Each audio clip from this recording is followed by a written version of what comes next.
Welcome in, folks, here on the Believe in NFL Draft Prospects podcast, part of the Believe Podcast Network and the official podcast of RiseandDraft.com, your go-to source for NFL draft content. Ryan's already putting up his finger because he has things to say. Ryan, go ahead.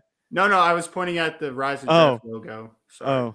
you're I pointing think in I the ended wrong up. direction I think also. I ended up pointing at your face, but I was Yeah, trying to you find the literally Rise and pointed Draft at me, logo. but you did the bit where you put your finger up, so we think that you had something to say. But I'm sorry. No, it's I'm okay. gonna start tapping my nose when I have something to say.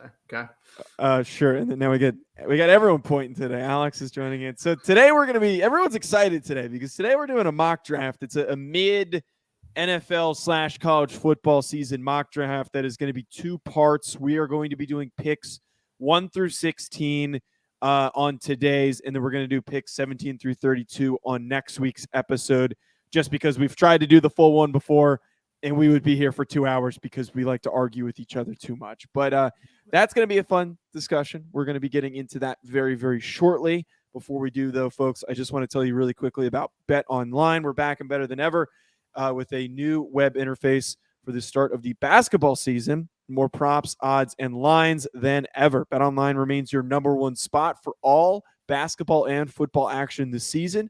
Head to their new updated desktop or mobile website to sign up today and receive your 50% welcome bonus on your first deposit. Just use our promo code BELIEVE50 to receive your bonus. From basketball, football, baseball, postseason, NHL, boxing, and UFC right now to your favorite Vegas casino games, don't wait to take advantage of all of the amazing offers available for the 2021 season. BetOnline is the fastest and easiest way to bet on all of your favorite sports. BetOnline, where the game starts. All right, guys, let's get into this mock draft. We are going to be doing it Pro Football Focus's mock draft simulator. No, I'm just kidding. Go to riseanddraft.com if you want to do your own mock draft, because that's where we're going to be doing it with the mock draft simulator that is available for Rise and Draft Scouting.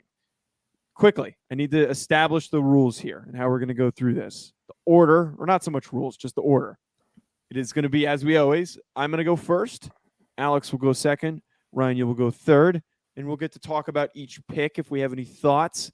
Try not to go 10 minutes on each pick, but we'll get a couple blurbs and thoughts on each selection. So that means that I'm up first with the Detroit Lions, who are the last remaining winless team in the NFL. So they clearly are going to be moving on from Jared Goff. And I think the smart thing to do here, if I'm the Detroit Lions, is drafting Kenny Pickett.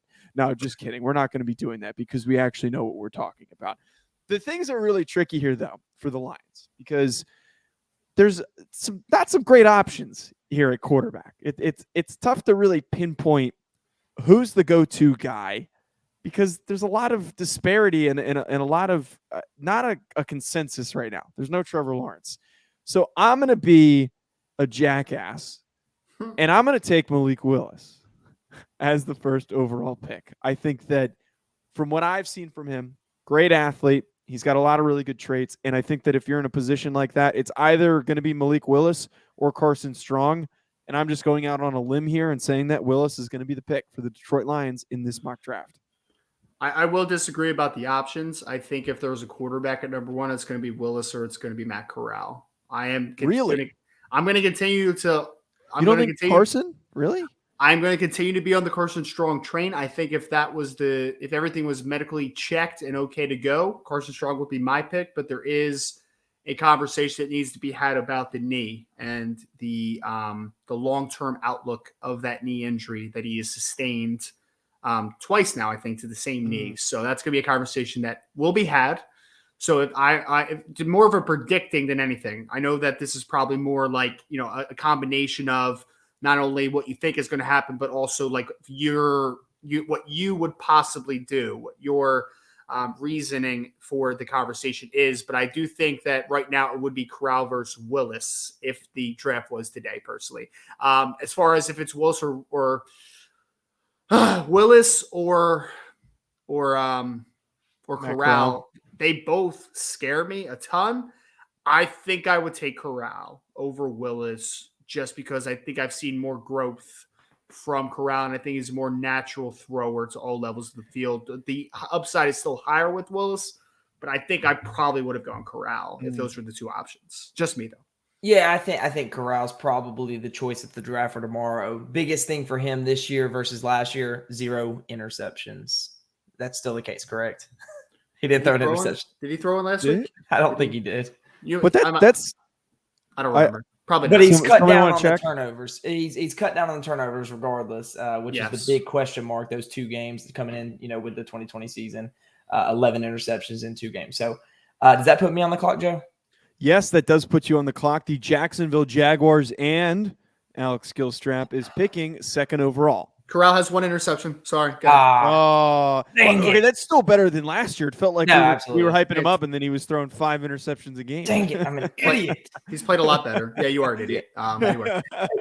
So Jacksonville's tricky. Obviously, quarterback's not going to be in the question here, as it from a talent perspective in this year's class, as well as the fact that they just have Trevor Lawrence. So now it's which of these blue chip caliber prospects do they go after? Obviously, they have a need at edge pass rush. Josh Allen's been okay for him. K'Lavon Chaisson has not been what they hoped out of a first round selection. Obviously, deployment is a big key part in that to this point. So you could go Kayvon Thibodeau here, who I think is far and away the first selected edge rusher in this year's class. You could go offensive tackle. That seems to be a popular pick. And Evan Neal, Alabama, seems to be the favorite there. Or you just go arguably the best player overall, Kyle Hamilton at safety. Those are 3 of their big key positions of need, as well as Derek Stingley at corner. CJ Henderson didn't work out. He's out the door.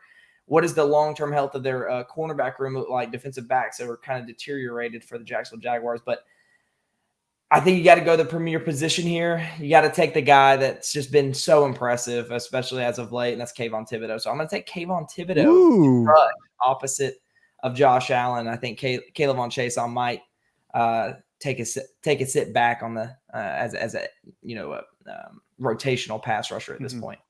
Interesting. Yeah, I thought it was between. I would have assumed that it would have been Kayvon versus Kyle Hamilton. So I respect the conversation there. I respect it. Jacksonville is a team. Fortunately for mock draft implications, they have a lot of holes. So you could have gone a lot of different ways, to say the least. So, am I on the clock? Sorry. Yes, right. I'm sorry. I was waiting for Joe's witty Yes, answer. you're on the clock. My internet was my internet's been geeking. Sorry, guys. Go ahead, Ryan. You're up. Okay, I'm sorry. Okay, yeah, yes. This made it really easy. If I would have had Kyle Hamilton or Kayvon Thibodeau on here, I probably would have went Thibodeau just because they have Brandon Graham coming back from an Achilles at the age of 34. Derek Barnett's out of the door, it looks like, after this season. So there's going to be a massive need at edge. Unfortunately, I should say, Kayvon Thibodeau is gone. So I'm going to give them the best player on the board. Although I'm not a Eagles supporter, I will give them Kyle Hamilton, my player 1 in the 2022 NFL draft. As it currently stands, he is a player, and Philly has a need in the secondary, both at corner and at safety. Rodney McLeod is aging and not very good. Anthony Harris has not been great since coming over from Minnesota.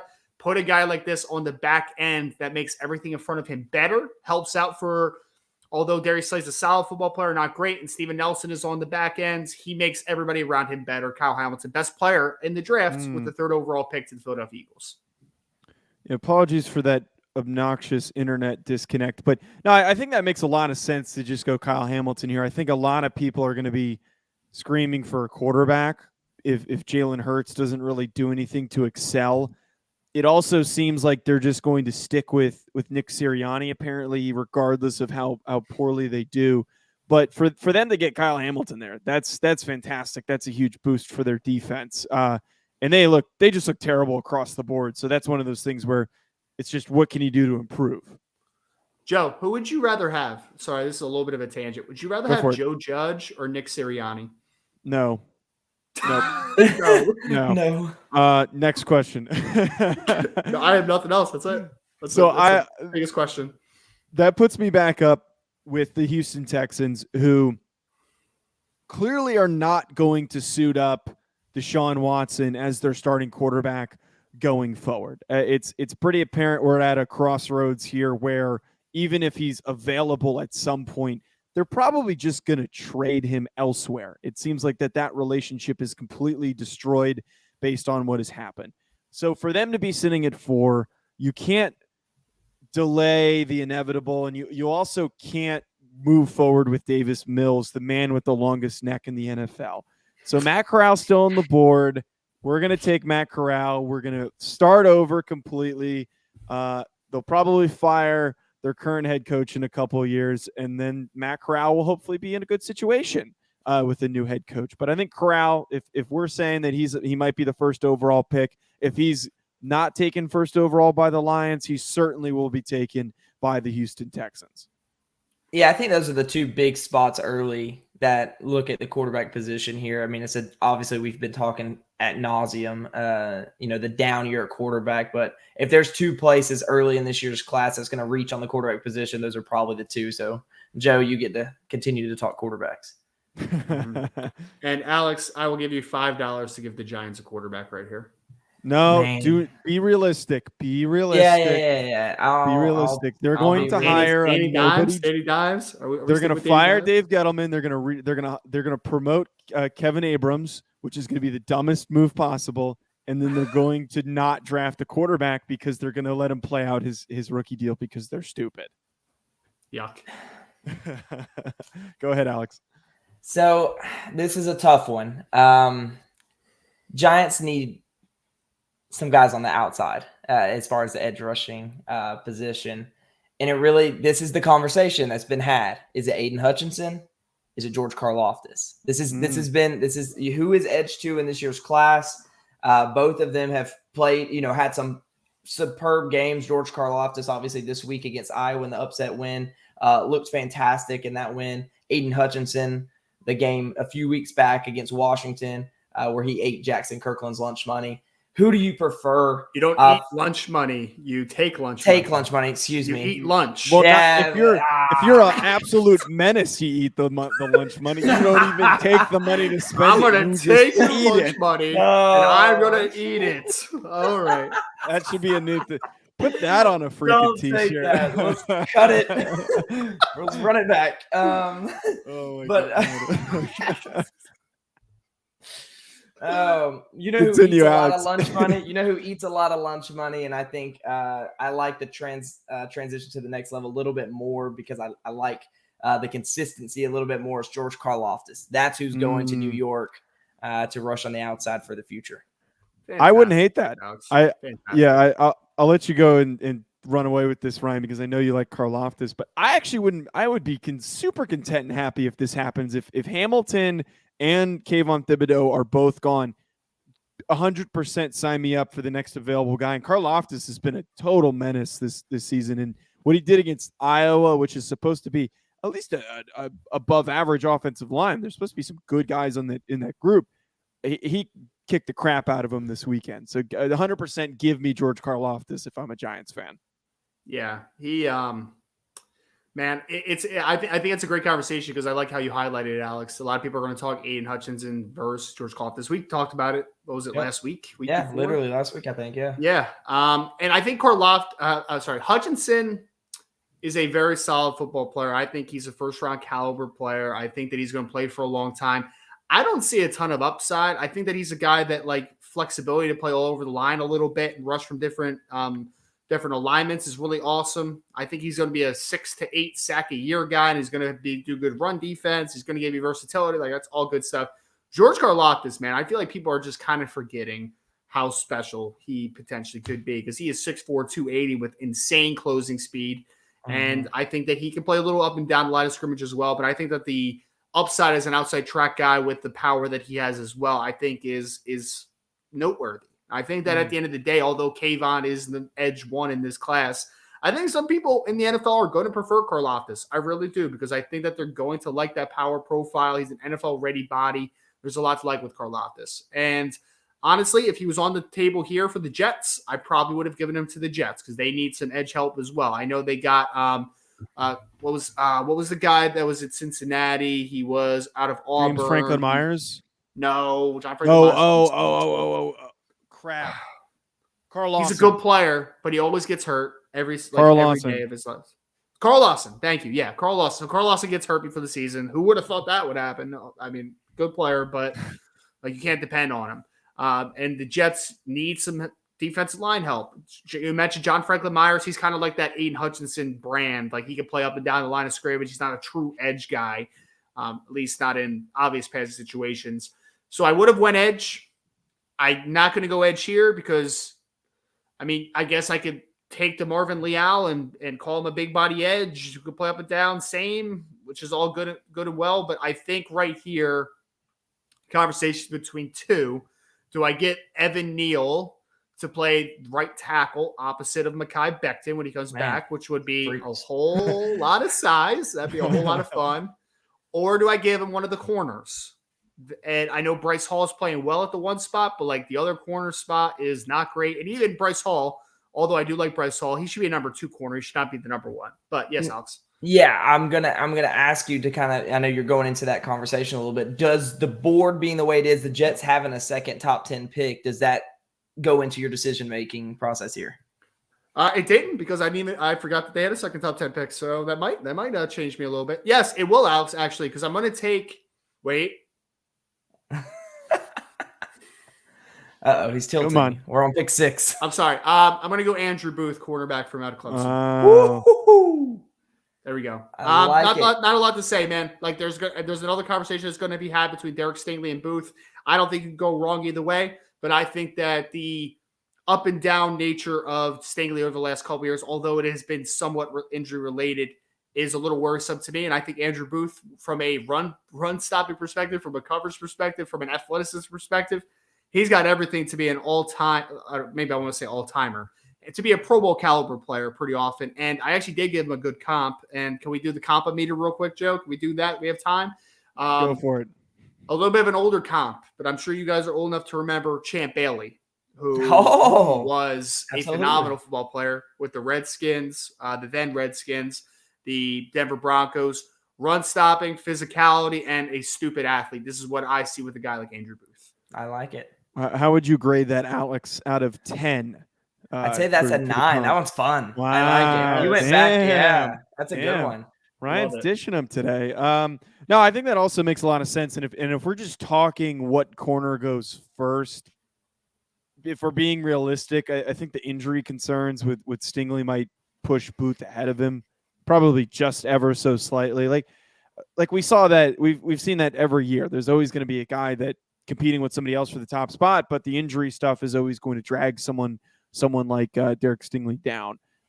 So that puts me then up with the New England Patriots at number 7. And the Patriots, I feel like, could go in a number of different directions. I almost have this weird sense that Belichick's going to retire after this year. If that actually happens or not, we'll have to see. They obviously don't need a quarterback because they, I guess, have the man of the future with Mac Jones, or they at least invested in him to be so. Their offensive line, I feel like, doesn't really have like a de facto, like, uber talented player on it, but they've been getting the job done. And I think I'm going to be making this decision mostly just based on the fact of who's still available and the fact that Evan Neal is still on the board. I feel like that it's such a Bill Belichick pick, if he's still there, to just draft the best available Alabama player who's just a good athlete. So give me Evan Neal to go as the 7th overall pick to the New England Patriots. I mean, you can't say anything against it with 7 overall. They've had a lot of success with Trent Brown, who I know they brought back, and he fits that mold quite literally from a physical perspective. So don't hate it. A guy that I think might be a little wild card there is a guy that I think fits the New England mold. What they like, kind of a multiple fronts perspective, is DeMarvin Leal. I think that I was thinking that player. Too. Yeah, I think he would have been fun. But like, hey, Evan Neal at 7. What are you going to say? It's a good pick. Yeah, the value's there. And if this happens, I'm on the clock with the Philadelphia Eagles. They are sprinting to the podium, because if you would have told me coming into the year that the Eagles would have back-to-back picks here and getting Derek Stingley with one of them at 8, with the cornerback room being the way it is, they have Kyle Hamilton, who you, Ryan, picked at the top, now getting Derek Stingley Jr., you're starting to feel a little bit better about this defensive backcourt going forward. So Derek Stingley here went CB2. There is injury concerns. The level of play is not that of 2019, where everyone came onto the scene. We've talked about that in episodes past. but Derek Stingley still has rare movement skills, rare ball skills, and the ability to turn the ball over in this Philadelphia Eagles defense is going to be very important, especially having Kyle Hamilton in this situation on the back end. We could get some takeaways. That's nuts. That's totally nuts. Dude, that secondary just went from a problem to very good, very easily, very Yes. quickly. The good thing about the Eagles is offensive perspective. Like, I think they need a new quarterback, but like, I feel like they're not going to be in the market maybe this year. I think they're probably going to go into next year with Jalen Hurts because it's a undefined quarterback class so far. So they do actually have offensive tackle depth. They have Lane Johnson still. They have Jordan Mailata. Andre Dillard actually played pretty well in Lane Johnson's absence and Mailata's absence. So offensive tackle looks okay. Interior offensive line might be a conversation with Kenyon Green here, possibly. But or what about Lindenbaum? I mean, I feel like Kelsey's like, oh no, wait, they drafted Dickerson. That's right. Well, Dickerson also could play guard though, so like it could be a conversation. I'm just not Linderbaum top 10 guy right now. I'm just not. I'm going to say they take the best best player on the board again.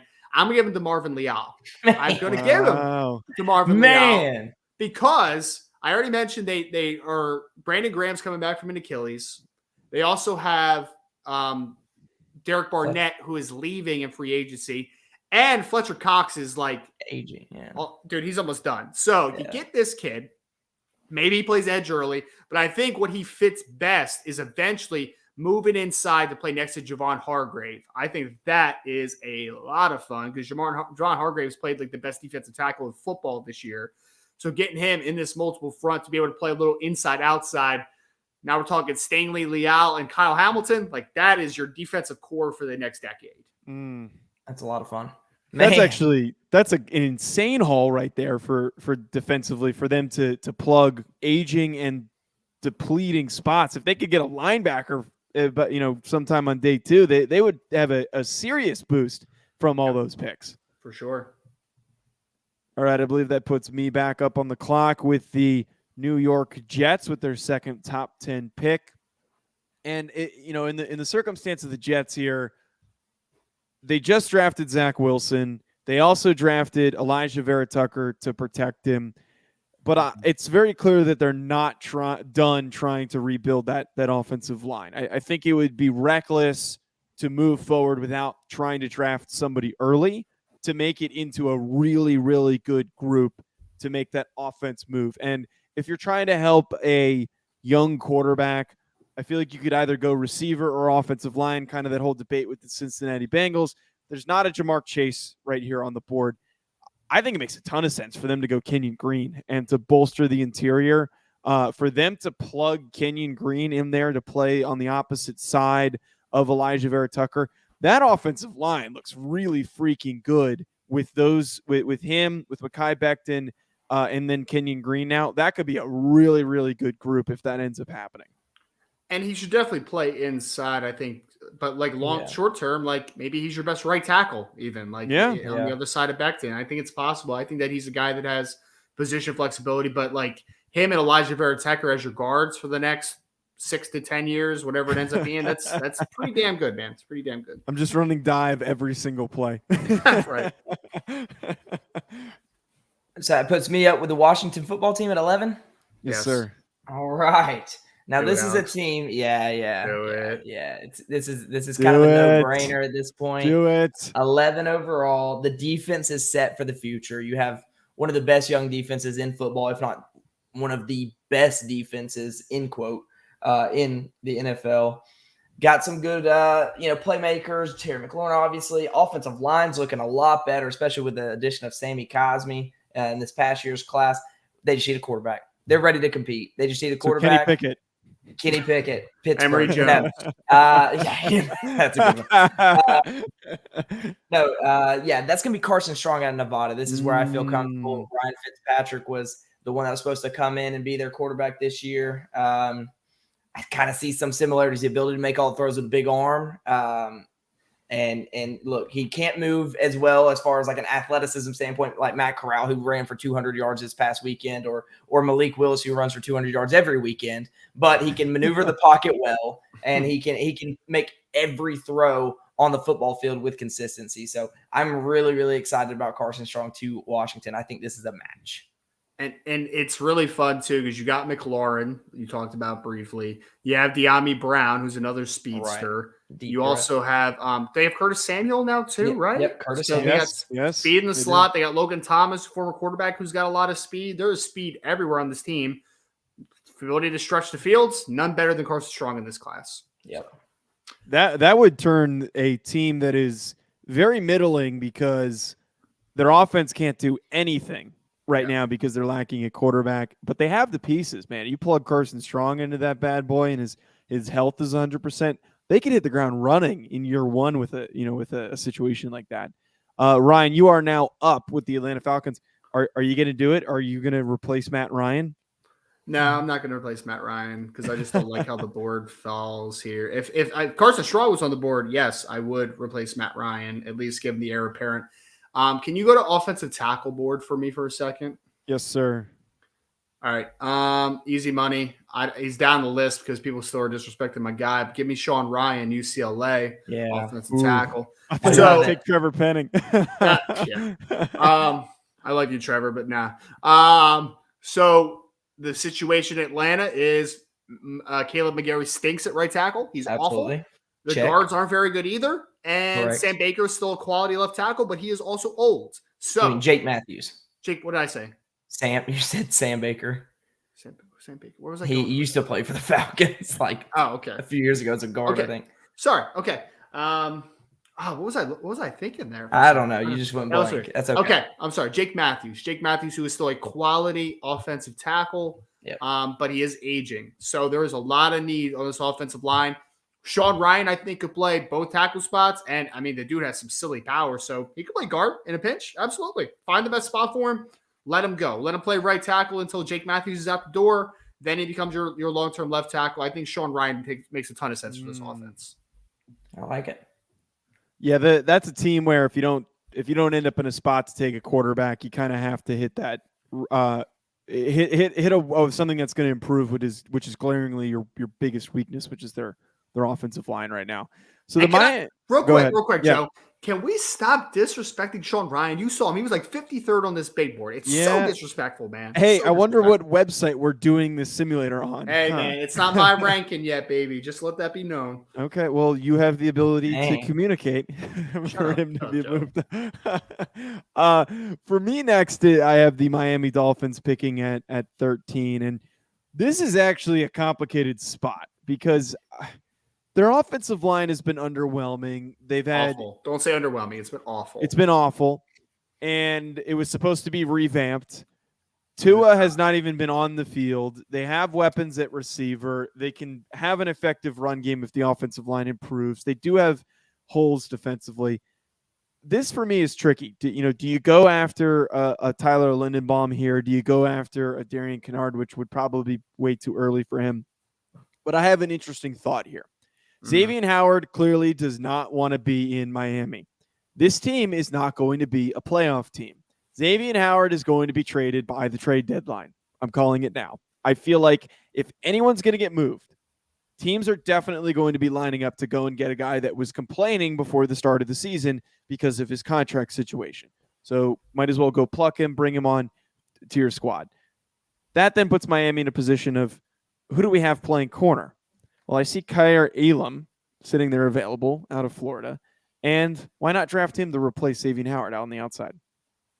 I hate that pick. I knew you were going to say that. I hate that pick.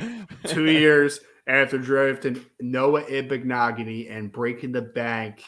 Noah Ibaghnogany in the first round. I know he hasn't played well, but still, first round pick. Also breaking the back for Byron Jones on top of Xavier Howard. With that offensive line that has Jesse Davis playing right tackle right now and Liam Eichenberg being awful and Austin Jackson being awful, you had the offensive line, Joe. You had to.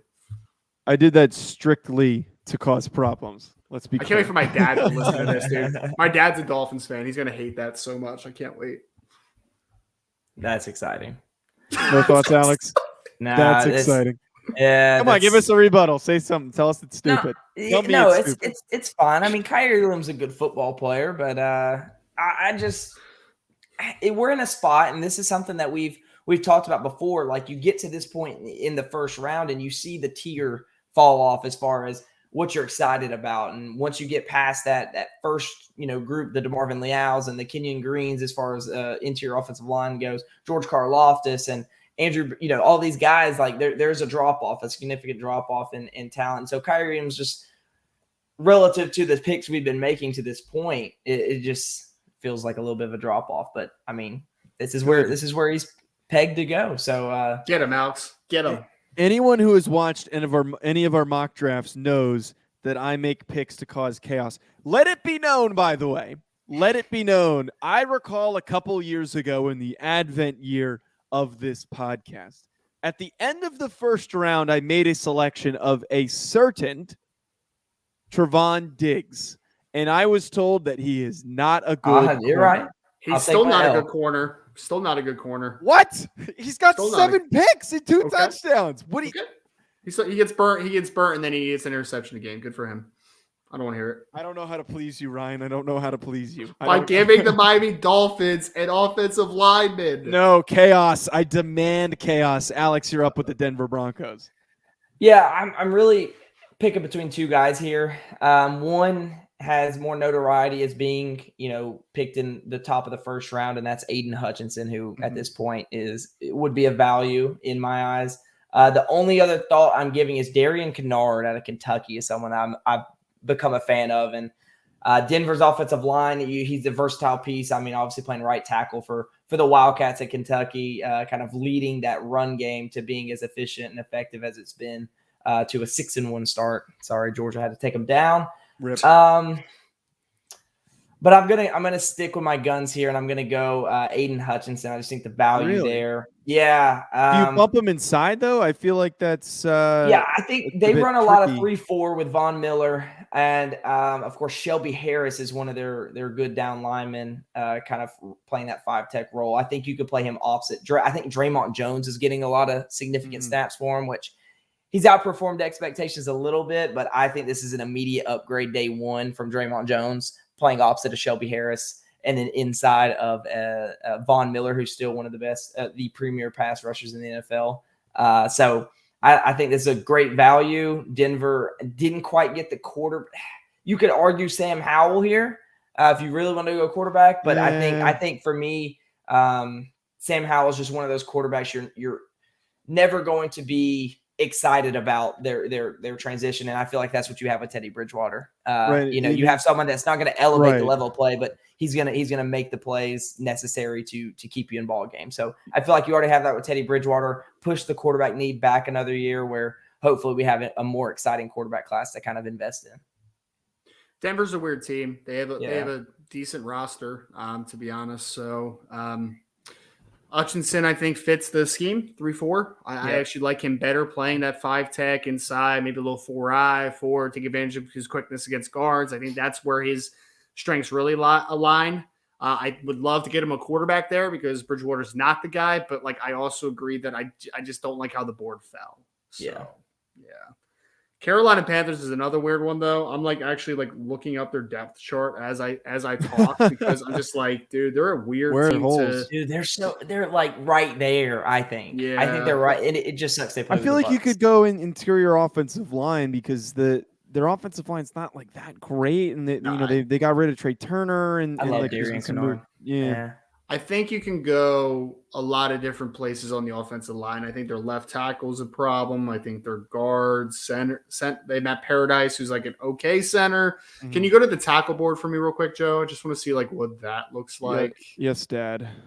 Thank you, sir. Darian Kennard. I feel like Kennard's got to be the pick.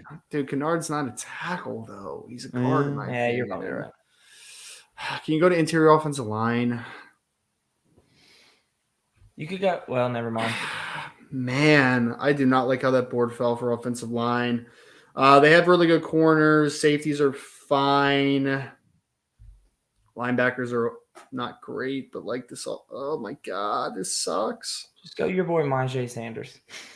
Add another lightweight. I'm thinking about it, dude. Take the number 1 overall player in the class, Kenny Pickett. Go to quarterback real quick. Go to quarterback. I just want to see something. Kenny Pickett's still available. Oh, dude, I give up. No. Go to edge. Najee Sanders. Drake Jackson? Adam Anderson. Not Drake Jackson. Give me Najee Sanders. Ooh, wow. You are on the Najee Sanders over Adam Anderson train. So It's close. It's close for me. Yeah, I'm not like way very over similar. Adam Anderson, Yeah. but, dude, they are like him. Those two, and then Benito, I guess, is a little similar, but like there's a bunch of guys like that. The Will McDonald kid from Iowa State, they're like the lightly built he's like stand-up rushers. Yeah, he's like a B version of the two guys. So like they play positionless football, so I could see them even put like Majay as a spy at times, off ball at times. Like he can do a little bit of everything. So I'm cool with that pick. I'm cool with it. No wide receivers in the top half of the first round so far. That's crazy. 15. Well, I feel like if there's a year for that to happen, it's probably absolutely going to be this class.